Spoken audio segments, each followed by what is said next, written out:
Alright, welcome guys to another episode of Simple Car Stuff. This is a channel where I want to show you guys ways to work on your car that'll just save you quite a bit of money.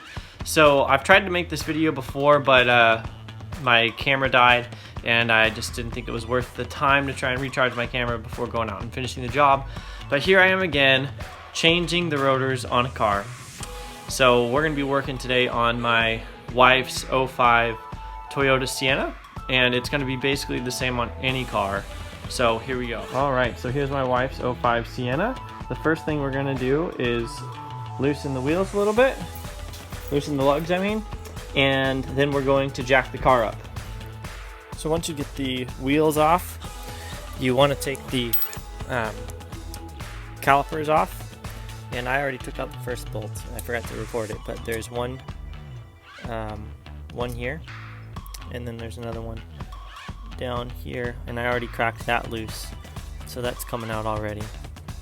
So yeah, you'll need to use a socket wrench to get that out. And then what happens is the caliper just slides off, and usually I'd use two hands, but you can just use one. And what you don't want to do is just drop this, because that's the brake line and you want to keep that safe. So I'm going to put that up there so it's balancing there and it's secure, you know, it's sturdy for now. And then the next thing you want to do is take off this bracket, okay? And so there's bolts back there. Let me get the light on. Okay, now you can see a little bit better. So this retainer bracket now needs to come off. And there's two things you need to take off. There we go. This, and then this down here. So those are on the back side, and then this thing will just come right off. So I first used a breaker bar to get it loose, and then now it's just coming right off.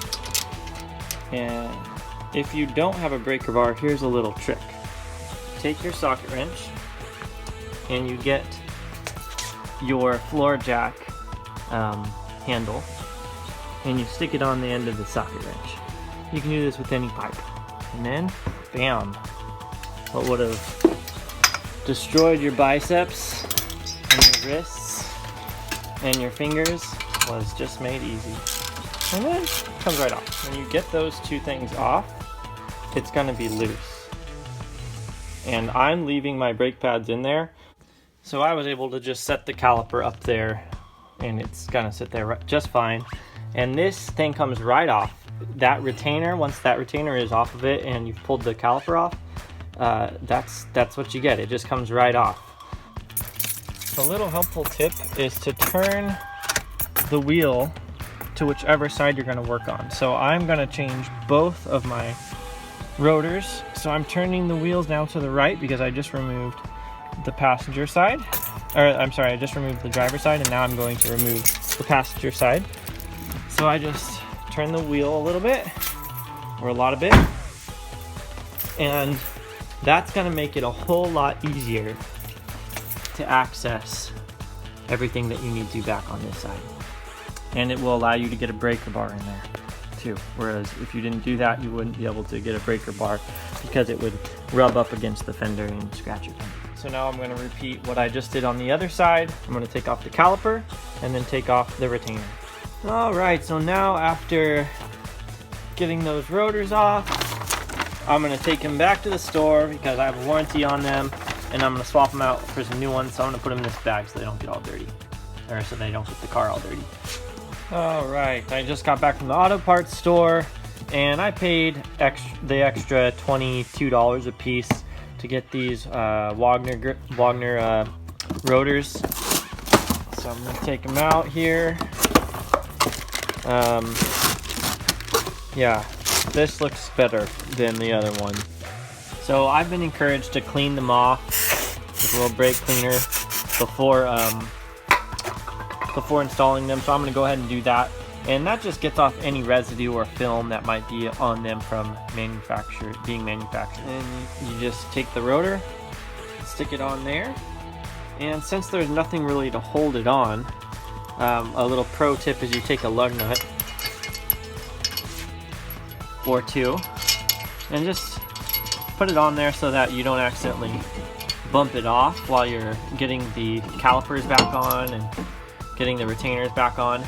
And then you can take that off before you finish the job, before you put the wheel back on. I might put another one on down there just to keep that on too. So after the rotor's just sitting on there, the next thing to go on is the caliper and the brake pads. I might take those brake pads out, or I might try to just slide it on. We'll see what happens. Okay, so I got that back kind of into place. It's not bolted in yet, so I'm gonna put the bolts in behind it, just so you can see what that looks like. The bolt goes through there, and then through there's a hole in the retainer, and then you'll want to obviously not just do that finger tight, but that just to show you how that goes on. And then there's one on the bottom here that I haven't gotten in yet. I'm gonna put that one on in the back here.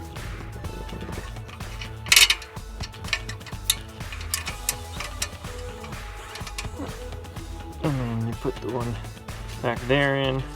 I'm going to tighten those up real good with the ratchet. And I'm going to give each bolt a little hit with the breaker bar just to tighten them up all the way. So if you were putting on new brake pads, which I am not, you would need to compress the caliper. And what you do with that is you push this in using a clamp of some sort and compress that in. You can use like a C-clamp and sandwich it like that and get it compressed in, and then you put it over this. I know it will fit.